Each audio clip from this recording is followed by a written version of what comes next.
সাম্প্রতিক সময়ে দাবানলে ব্যাপকভাবে বিপর্যস্ত হয়েছে যুক্তরাষ্ট্রের লস অ্যাঞ্জেলেস। ভয়াবহ সেই বিপর্যয়ের ক্ষত এখনও কাটিয়ে উঠতে পারেনি যুক্তরাষ্ট্রের এই অঞ্চলটি। এরই মধ্যে নতুন করে আগুন ছড়িয়ে পড়েছে লস অ্যাঞ্জেলেসের উত্তরের বিস্তীর্ণ এলাকায়। আর এরই জেরে ৩১,০০০ মানুষকে তাদের ঘরবাড়ি ছেড়ে নিরাপদ স্থানে চলে যেতে নির্দেশ দিয়েছে কর্তৃপক্ষ। এক প্রতিবেদনে এই তথ্য জানিয়েছে বার্তা সংস্থা এএফপি।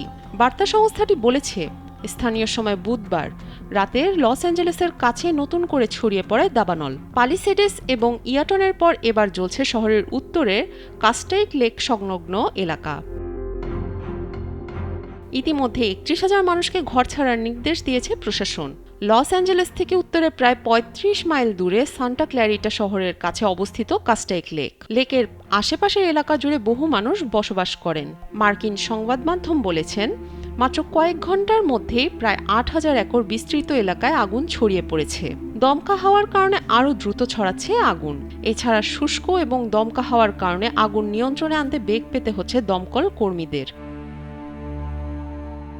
আর এই কারণে এলাকার সমস্ত বাসিন্দাকে সতর্ক থাকার নির্দেশ দিয়েছেন প্রশাসন। যে কোনো মুহূর্তে বাড়ি ছাড়ার জন্য প্রস্তুত থাকতে বলা হয়েছে।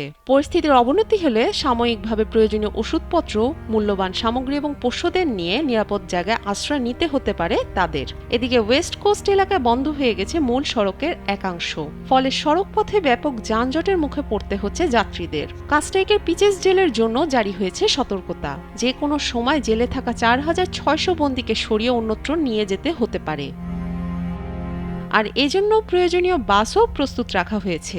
এর আগে চলতি মাসে আগুন লেগেছিল লস অ্যাঞ্জেলেসে, যেখানে অন্তত ২৪ জনের মৃত্যুর খবর পাওয়া গেছে। পালিসেডেসের দিকে ৮ জনের মরদেহ পাওয়া গিয়েছিল। বাকি ১৬ জনের মরদেহ পাওয়া গিয়েছিল ইয়াটনের দিক থেকে।